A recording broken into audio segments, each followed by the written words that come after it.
Okay, so it is exactly 1 o'clock. Thanks very much for joining, everyone. I see some new faces join in, which is always good to see. And of course, some of the old ones as well. Now I have to start off with the 3 commandments. For those of you who have attended before, you know this very well. I have to inform you that this webinar is being recorded for training and monitoring purposes. If you don't wish to be on recording in case your name pops up on a chat, for example, please do send me a message. Also, please mute your microphones. We have to do that to make sure that there's not a lot of background noise. This is a webinar about END after all. And lastly, one thing that we would love to hear from you are your questions. Those really help us design further webinars better. We got a lot of feedback in the last END webinar, and that's what helped us conceptualize this one. So if you have any questions, please feel free to use the chat box or the Q&A box. And now I can start off with a quick introduction of what we're doing here. So as the slide suggests, we're going to talk about publishing END and Inspire in one format. Now, some of you may already have heard from me. I might have called you as the marketing manager at WeTransform to talk about your Inspire implementation. And what we're seeing now is while Inspire is one part of the story, END is also becoming a same part of that story, and even more important to some people. They start off wanting to do END as a first step, and Inspire happens to be a nice complementary bonus on top of that. And we've seen that trend become more and more common across the EU. Next slide, please. And now here's a quick agenda. So I'll give you the introduction of the webinar, a brief overview of the company, after which Kate, our product manager, who's been here for almost 5 years, is going to take over and inform you about END, how that's linked up with Inspire, how the linkage is with GeoPackage, and also a live demo of publishing an END compliant GeoPackage on hale Connect. Then I'll move on to the summary to briefly talk about exactly what some of the key takeaways were, and then the Q&A. Next slide, please. So who are we and for whom do we work? We're a company that's based in Darmstadt in Germany. We started off in 2014 with a focus on geodata standard management. We started off focused on the Inspire Directive, and you can see our clientele list on the right, and it's quite international, focused on the EU, as you can see. And as we've been growing and our clientele has been growing, we're realizing that there are other standards and reporting obligations as well. For example, there's END, there's the German Explanung, and we've also been helping customers get on board with those kind of implementations. We have over 100 customers, over 4,000 users. We've handled over hundreds of Inspire implementation projects and tens of END projects. From a product perspective, we have Hale Studio. I'm sure some of you know of that already. That's our open source tool that's geared for data transformation, also for GeoPackages. And then we have hale Connect, which is going to be the focus of today, which is the integrated and automated Inspire data platform. And of course, for data management as well. That's mostly concerned with the publishing of data such as WFS, WMS, and Atom feeds. Next slide, please. So now that we're done with the introduction obligations, I'd like to hand it over to Kate to talk more about END. Thanks very much. Okay, great. Thanks, Akshat. Can you hear me? Yes, I can. Okay, super. Okay, well, welcome everybody to today's webinar. Today I'm going to discuss briefly some of the directives involved in the workflow that I'll demo later. First of all, the environmental noise directive, a little bit about END GeoPackage encoding and noise data in Inspire, and then I'll do a demo of publishing an END and Inspire compliant GeoPackage on hale Connect. All right. So the European, the Environmental Noise Directive, also known as END, for those of you who don't know, it's really the EU's directive, which aims at reducing noise pollution in Europe. I'm sure many of you are familiar with it, and some of you may not be. The Environmental Action Program in 2020, Living Well Within the Limits of Our Planet, we saw that the European Union committed significantly to decreasing noise pollution in the European Union. As we can see here in the noise fact sheet from Germany, that the largest source of noise pollution in Europe is actually road traffic. It's the most dominant source of environmental noise in Europe, and it is estimated that approximately 125 million people are affected by road traffic noise greater than what the World Health Organization and greater than what the European Union deems as acceptable. So noise traffic levels higher than 55 decibels. So followed by road traffic is rail traffic, aircraft noise, and industrial noise. So looking at the noise fact sheet for Germany, I was surprised to learn that a town named Hagen has the highest road noise pollution in Germany. This means has the highest number of the people exposed to road traffic noise, followed by Dusseldorf. So yeah, I'm not sure what's going there, but it's not my top vacation choice at this point. Okay, so next, so you can now see in the EOINet portal, which is where END implementers go to actually deliver their data, to get information about reporting guidelines. You can actually see now the GeoPackage noise templates available there. So I've provided a link in the slide deck if you're interested to go take a look. These are actually developed here at WeTransform by Thorsten Reitz. So they are now available. The EU member states, they deliver different workflows, different years, but every 5 years, each workflow. And actually the next data delivery for workflows DF48 and DF15, I believe, are due in 2022 using the new GeoPackage templates. And so here you can go take a look. They're available now on the website, and you can download them. Okay, next.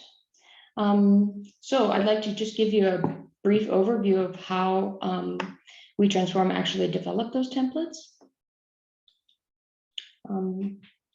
So the objectives of the END GeoPackage encoding was really to enable the delivery of noise data using different encodings. So of course, we have the Inspire compatible GML and also the GeoPackage. So the objective was really to fulfill the Inspire implementing rules with both options. So to be able to deliver compliant noise data using either the complex GML or GeoPackage. And GeoPackage templates and sample data and sample transformation projects were created.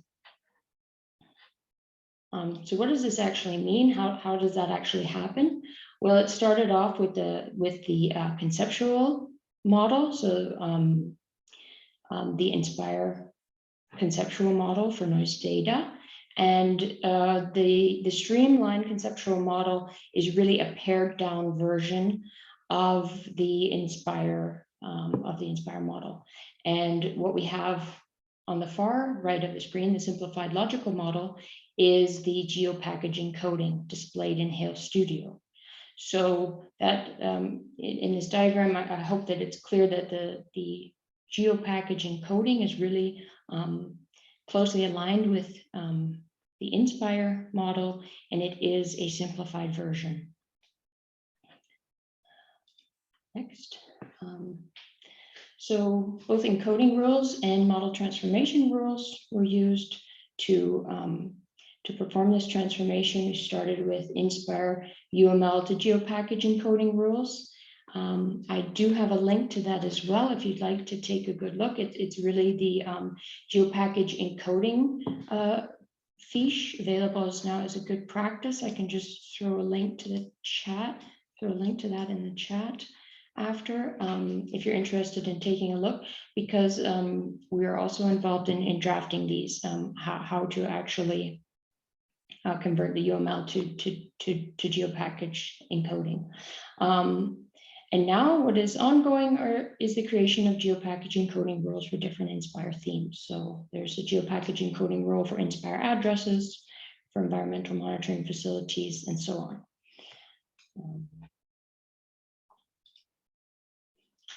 So here are a few of the processes that were used in order to simplify the complex model. So what does this actually mean? What actions actually occurred to move from the complex model to the simplified model? This has really included things like the flattening of nested structures.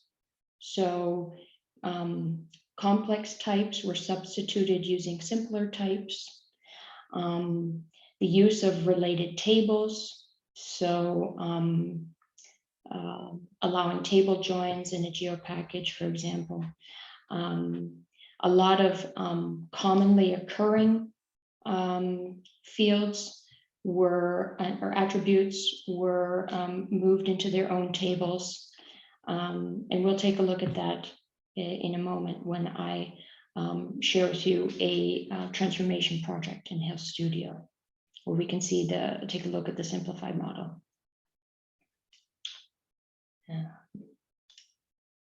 Okay, so the main goal was to keep the tables lean, only include key properties that have per feature values in a core table, and everything with repeated values then moved out to separate tables. So there's a table called default dataset default properties.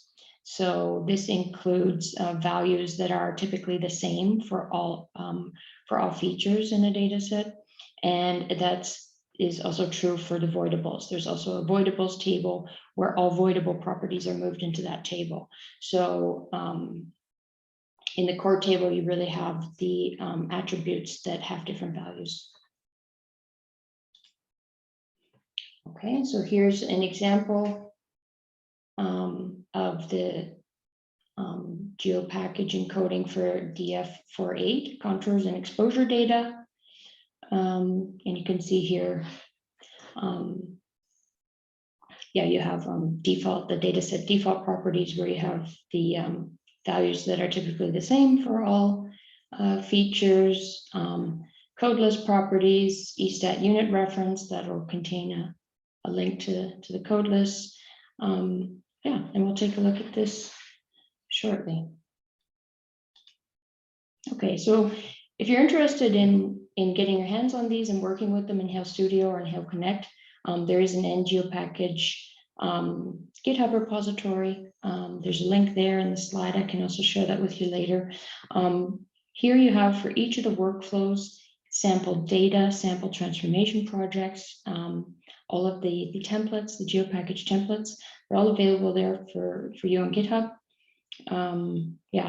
So that's definitely something to check out if you're interested in taking a look at an existing transformation project that transforms it's often shape files or some kind of noise source data to the GeoPackage encoding. Okay, so now a quick note about noise data in Inspire and how these two are related. So the Inspire Human Health and Safety theme is the theme in Inspire that contains noise data. So the actual definition of the human health and safety theme is that it contains data related to the geographical distribution of pathologies, so diseases, and information on which indicates the effect on health or well-being of humans, linked directly or indirectly to different types of environment variables, including noise pollution. So here we can see the feature type where noise data is reported to, that's the environmental health determinant measure. There's also ongoing changes to this schema as well. They've made some changes to to the schema as well. But so how are these two, how do the END GeoPackage templates actually impact Inspire data reporting? So END GeoPackage templates, they reuse concepts and types from the Inspire data specifications. And that's not just true for noise data, but also some of the other GeoPackage encoding rules for Inspire as well. So they're closely aligned. The GeoPackage templates are closely aligned to the Inspire model. There's at least one spatial type that inherits from different Inspire feature types. And the simplified then Inspire models are transformed to a GeoPackage schema. Currently, this is done in a partially manual process is quite an involved process, but we hope to move closer towards automation going forward. So currently there are conformance classes for the streamlined models for DF18, for DF48, and for DF710. So a quick clarification about additional encodings and alternative encodings in Inspire. There's definitely a lot of interest in alternative encodings for Inspire. So the default encoding is part of all data specifications in Inspire that is currently complex GML. So data that complies to the default encoding is therefore Inspire compliant. And there is validation tools available. For example, the Inspire validator. And that is one tool that is currently not available for the GeoPackage encoding. Hale Connect can validate END Compliant GeoPackages. However, there's currently no central tooling available to the public to validate these GeoPackage templates. Additional encoding does not have to satisfy all implementing rule requirements, and the data owner is not required to prove compliance, and therefore central tooling is not necessarily required. However, to be labeled truly an alternative encoding, that must meet all IR requirements, and the data owner must prove compliance.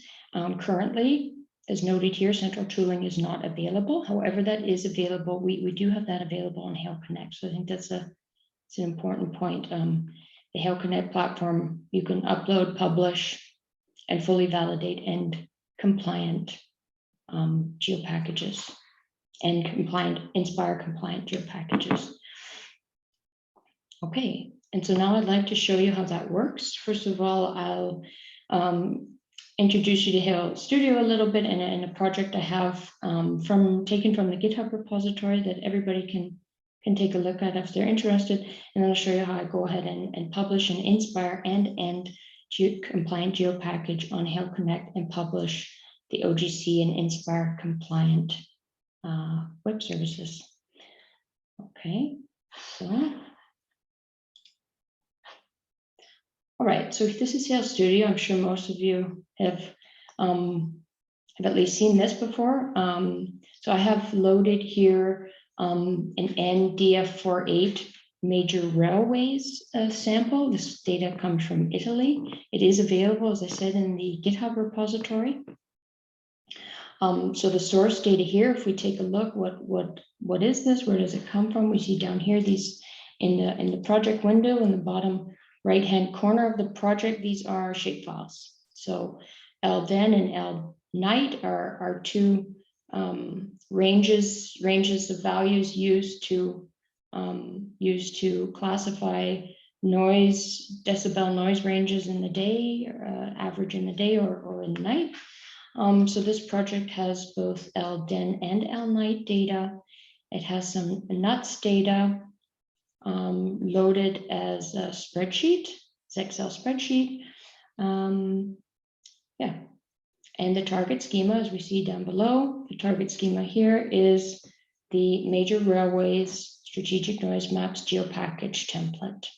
So what we have here loaded in as a source schema and data is a shapefile and some Excel spreadsheets.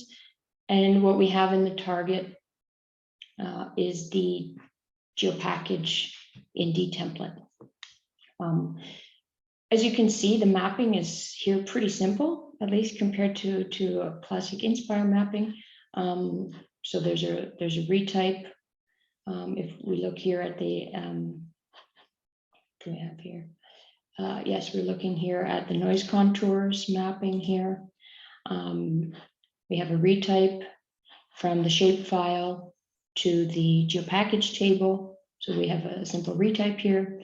Below we have a classification function. So the classification function, take a look at that, simply maps the dB low value, so the decibel range, to the required codeless value.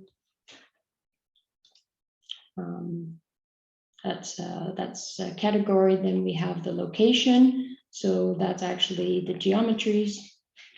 And then we have a source value assigned. So that's the major railways, including agglomeration value assigned in the source field.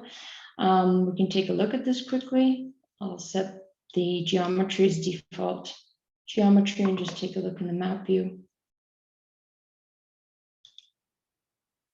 And there we see some noise contours. I believe this is in around Milano, yes.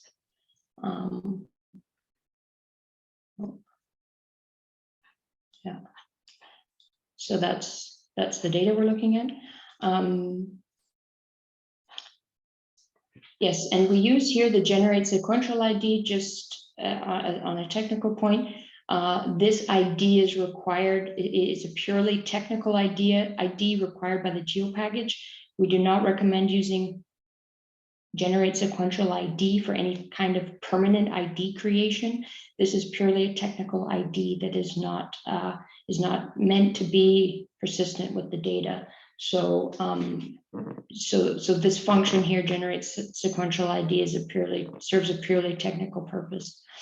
All right. So once I have my mapping here, I mean, we've gone over END mapping step by step in previous webinars. So if you're interested in more and seeing an entire END mapping in Hale Studio, just let us know and we can provide you links if you want to see that.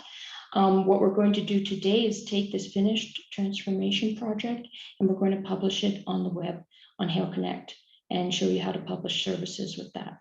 But that said, there's a lot of resources if you want to see a full END mapping. So the first step in getting this transformation project transformed into an online cloud transformation is to, first of all, set up a connection to Hale Connect. So how I would do that, because there is direct integration between Hale Studio and Hale Connect. I go to Window and Settings, and in the Hale Connect property, I can see that I can set up my connection to Hale Connect. So first of all, I would need to supply this information, whether you're running your own instance of Hale Connect or whether you're working in our public cloud. So that is what I do first. I have done that. So I'll click out of here. The next step I want to do is log into Hale Connect. Once I have my connection established, I'll click File, log into Hale Connect. Yes, I'll log in again. Okay, so here I would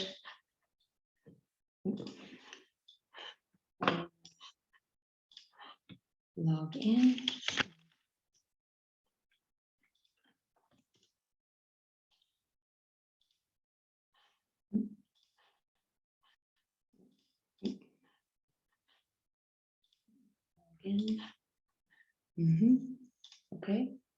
Okay, so now I'm logged into Hale Connect, and if I'd like to export this transformation project now directly onto Hale Connect, the first thing I have to do is set up a data export configuration. So I want Hale Connect to understand that I want to export GeoPackage from this transformation project. So typically when you're working with this manually on your desktop, you would have to select, export data, export as GeoPackage or complex GML. So I can also add that to the settings of my transformation project. So that information is stored with my transformation project. So in that case, I will select File, Export, create custom data export. And this really just saves the export configuration to your transformation project. So I'll select GeoPackage file, I'll click Next, and I name it Hale Connect. Hale Connect searches for this, overrides existing, that's fine. Next, then you would choose which CRS you would like your exported GeoPackage to be in. So you would set that there, okay? And then you would click finish. I already have this configured, so I'll just cancel out. All right, so the next step is really now, once you have saved your export configuration settings, then to share your project. So I click File, Share Project. This is the project name, the author, and you can add a description if you like. Click Next. And now as you can see, I'm logged into Hale Connect, and now here's where I really export the transformation project directly into the cloud. So I could create a new project. I'd say my organization can own the project, and demo org. Okay, view. Yeah, so organization, and yeah, and then I click finish.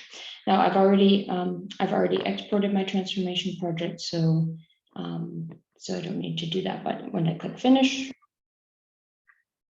the Hale Studio transformation project is automatically exported to Hale Connect. We'll take a look at that. Okay, so this is the Hale Connect platform.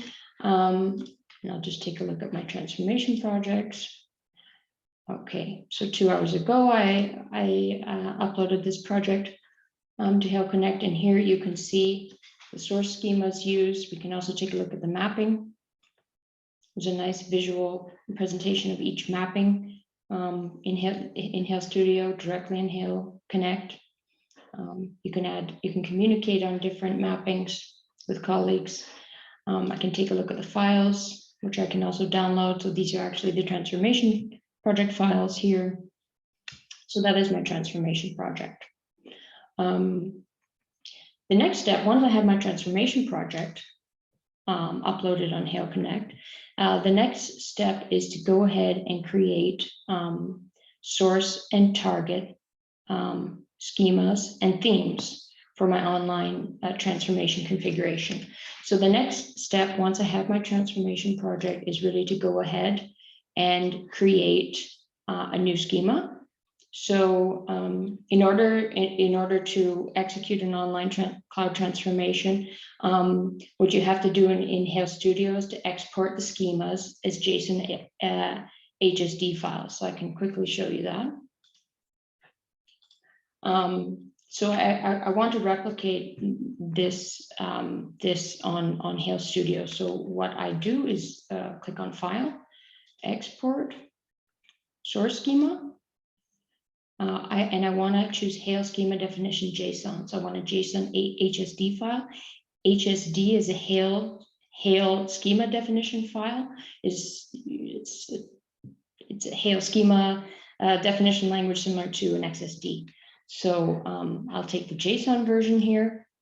And I'll browse to where I want. Here I'll call it source demo. Click Save and Finish. And then I also want a copy of my target schema. I want a copy of the GeoPackage encoding schema. So I'll click on File, Export, Target Schema. Again, I want a Hale Schema definition, the JSON file. I click Next. And here I can name it target demo. Save and Finish. All right. So now that I have my two schema files in Hale Connect, I go ahead and create my first schema. So I'll upload first my one JSON file.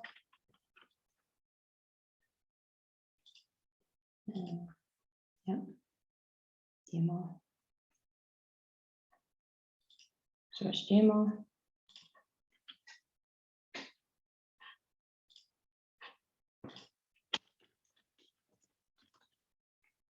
Okay, so Hale Connect will automatically create an online schema. You can take a look at the feature types here. And this is actually my theme. So a theme on Hale Connect, if you don't work with Hale Connect, is simply your configuration settings. So on your theme, you decide how you want to configure your metadata. You decide how you'd like to publish services, which CRSs you'd like them available in for your download services. So what types of services, WFS, Atom feed, what data formats you'd like available for download in your Atom feed, and so on. It's really a theme is really the information Hale Connect requires to publish your services and your transformation projects as you would like to. So that's now my source theme. I'll go back and create my target theme. Again, create a new schema, and I'll upload the target GeoPackage schema. Target demo. Continue.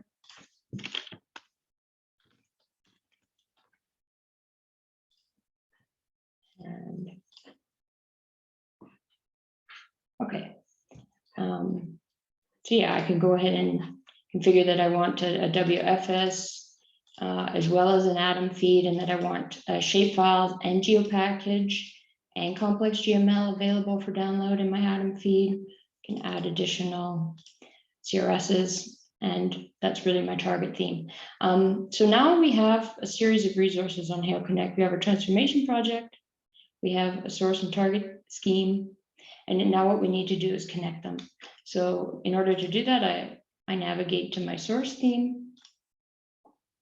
And in the transformation section, I add a connection or a link to my transformation project that I'd like to use. So select the project. And I'll select the target theme that we just created, which contains the GeoPackage encoding schema. I'll add the configuration, and that's really it. What this is now set up to do is to automatically run a transformation in the cloud. So what we can do now is simply add our source data, upload our source data using this theme.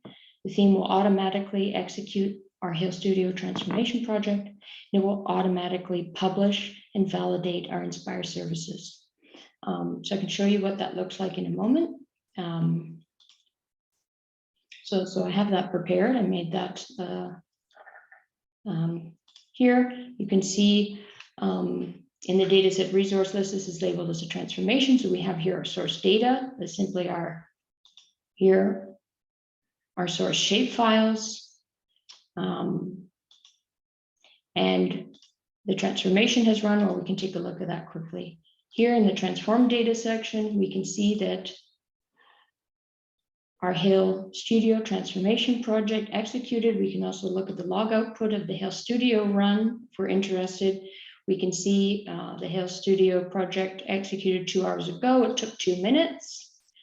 And it transformed types to the GeoPackage template.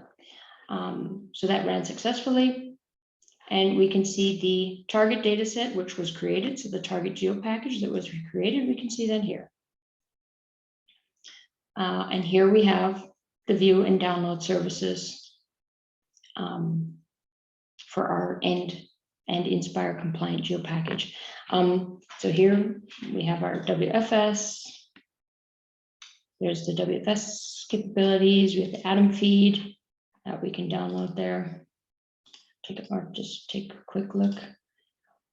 There's our Atom feed. So with this solution, you have really a way to fully automate in the cloud online transformations that actually result in the publication of Inspire compliant and END compliant Atom feeds, WFS, WMS, so network services, as well as the data set itself and all of the required metadata. So Inspire compliant metadata is also automatically generated for you there. So there's the dataset metadata, the metadata for the download services, the metadata for the view services. You're getting a sneak peek here at our latest feature update to Hale Connect. We have fully integrated the Inspire validator into the Hale Connect platform. You see that here in the validation reports section. These available for you here are actually the Inspire ETF tests. So we just take a quick look. And here you see, just as you would in the online Inspire validator, the official validator, you have the test reports available for you here directly in the platform. That's not in production right now. That's currently in development, but that is what you can see here. So that is definitely coming. And with that, I think perhaps I will send it back to Akshat for questions, or is there anything else you'd like to see in particular? Akshat, John? So I don't see any questions in there in the normal chat, but I think we did have some questions collected before the webinar. So Kate, do you want to get into one of those three? Sure. Which one would you like me to take? Okay, we already have one from Sophia, which is, when will the new Inspire validator be operational with hale? That's a good question. So the latest version of the Inspire validator was released this morning. That is the last version of the validator that will be released this year that contains breaking and non-breaking changes. So the version released this morning, that will be the one used for monitoring. So with that in mind, we'd like to update the validated version we're currently using on the platform to reflect the latest version. Unfortunately, I cannot give a date on that, but I can say that I would expect it to enter production in Q3 of this year. So I hope we can get it into production before the monitoring this year. But it's a complex topic, and there's a lot of moving parts and a lot of services that need to be tested and metadata, and yeah, it's still in development, but a lot of work has been done at this point, as you saw a little bit. So yeah, I hope it's coming in the next quarter, the next few months. Okay, that sounds good. I think that was the only question we had relevant to the demo. So I can quickly summarize things now. I think that was the previous slide, Kate. Previous slide. Yes, sorry. Right, so we talked about the synergies between END and Inspire. We talked about some of the workflows with Hale Studio and Hale Connect. But looking at the larger picture here, the EU has always been committed to decreasing noise pollution. Now, for a citizen, the benefits are, as an example that Kate already gave, you don't want to plan a vacation to the place that has very noisy roads, especially if you want to have a relaxed vacation. That's not something pleasant. It might be a nice place, I don't know, but you wouldn't really go there for the silence of it. And from a more business-facing perspective too, as a developer, you may have to know about the noise regulations in your area. For example, I'm sitting right now right next to a very busy highway in Berlin, and I would not be able to host this webinar if it wasn't for the nice windows that these guys have put in for me, knowing that it's very noisy out there. And then there are also other business issues that come in that, for example, let's say you want to build up a football stadium, you can't just build one anywhere. If you want to build up an airport, you can't just build one anywhere. And this has been developing over the years. You see, when it started off, END in 2002, Inspire didn't even exist at that point of time. Inspire came into being in 2007. And now we're seeing that END is something that's very tightly integrated with Inspire, and also with GeoPackages, which again did not exist until 2 or 3 years ago. So we can see that this compliance process with END is dynamic, and no one can predict where the future is going, but it's important to keep in mind that it will change. And that's something that we want to keep an eye on. For example, we worked on the development of GeoPackage in the past few years. We also worked on the development of GeoJSON, and we're going to continue doing that. And it's important to keep your eyes out for these developments, and we're going to make sure to keep you updated on these as well as we can. And as we saw in this webinar through the demo, that you really see the end-to-end picture here, from the metadata generation for your original data sets, to making sure that your data can be transformed, to making sure that the transformed data is published and is compliant with the Inspire validator. There's that one-step solution for all these things if you need. And I can add in a link to Hale Connect. There's a free trial for this program as well, and the link that I'm sending has that. So feel free to check it out, use it, and of course, we would love to have your feedback on it, what you like, what you don't like, and we'd love to develop it further based on the input that you're giving us, because like I said, we have a couple of END projects already, and it's always good to know about what else is going on and what other needs are there in the market for us. Now, from a summary perspective, that's all we have. And I think this would be a good time to jump into some of the questions that we had beforehand. What do you think, Kate? Sure. And that said, it would be interesting to hear any kind of workflow, not necessarily end workflows. It really could be any kind of data workflows where, yeah, transformations are involved, or Inspire EEA reporting obligations. Certainly interested in any kind of feedback or pain points would be interesting. Yeah. Okay, so one of the questions that I see is, if I've already implemented one of END or Inspire, is it easy to implement the second one? Yes, I would say so. Using Hale Studio, because the package templates are so closely aligned to the Inspire model, and there is really a lot of good documentation on those alignments. I think it would be very straightforward to map directly from a complex GML implementation of human health and safety data to the Inspire END GeoPackage. I think that would be fairly straightforward. Gotcha. All right, and the next one is, if I have already implemented END and Inspire, so this is a different perspective, can I still get efficiency gains by switching to a tool such as Hale Connect? If I've already implemented one, no, if I've already implemented, can I still get, This is the third one on the list. So if I have already implemented END and Inspire, can I still get efficiency gains by switching to a tool like Hale Connect? Yeah, I would imagine so. It depends on the current system or setup that you're using, but yeah, it's very simple to automate these on Hale Connect. So to the point where you just have to click a button and the process will run for you, and you can also configure it to run automatically on a schedule. So there's really, I can probably a bit less maintenance required to maintain the currency of your data on Hale Connect. Yeah, in theory, you should set up these workflows one time and let that work for you. Okay, now we have another interesting question from Pavel. Is there any step-by-step manual on how to translate an END shapefile to JSON format available?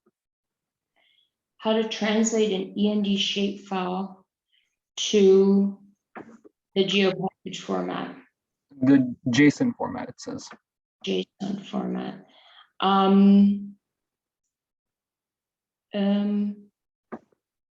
Do you mean the schema export? Do you mean a schema or a mapping?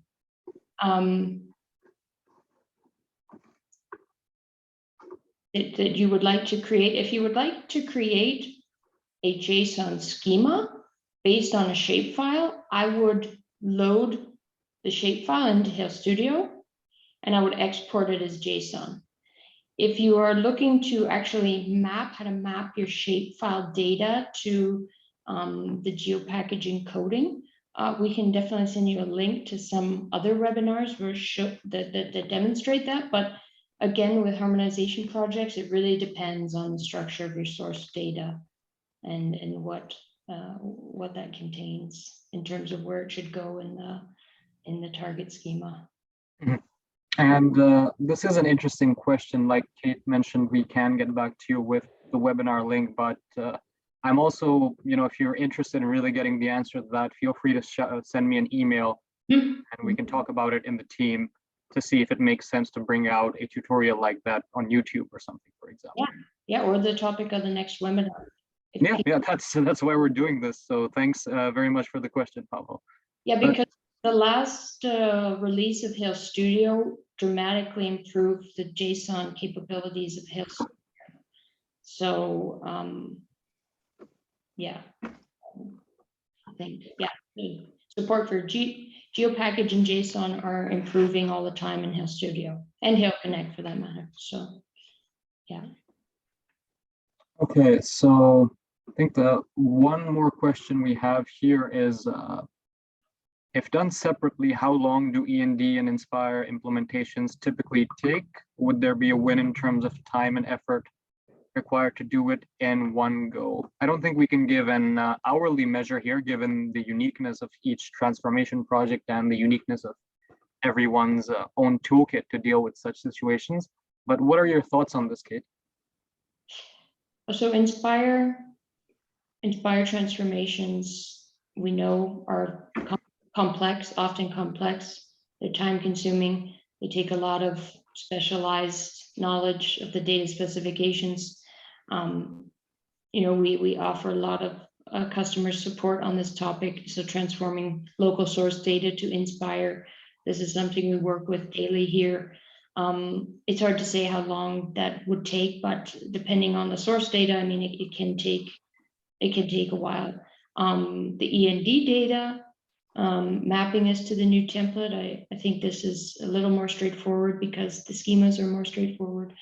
But I think looking forward in terms of product development at WeTransform, so one idea we have is to make this process even more efficient and hopefully one day enable end users to have their data mapped to, for example, GeoPackage, or have their data in one transformation project mapped to complex GML, and to be able to export that to another type of encoding, so that the idea would be to have then one transformation project with the built-in ability to export target data in multiple encodings. But that is something definitely we hope is coming, but it's a very complex challenge, but that is hopefully something to make this process even more efficient. All right, thanks very much. So I see a follow-up question from Paula here. Where are the links to other END Inspire webinars available? So Pavel, I can answer that for you. We have them on our repository, and I'm guessing you want it, so I'm happy to send you a link. And if anyone else would also like a link to the previous END Inspire webinars, just shoot me an email and I can get back to you with the link for that.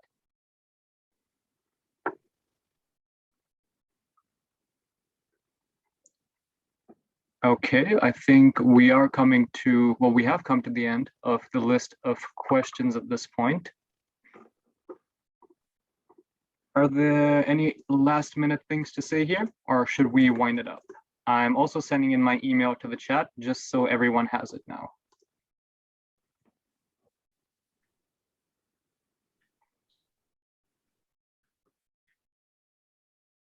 Okay, looks good then. Then I would suggest that we wind this up for now. And thank you again very much for joining. I think this, I'm also seeing we have one phone call in listener.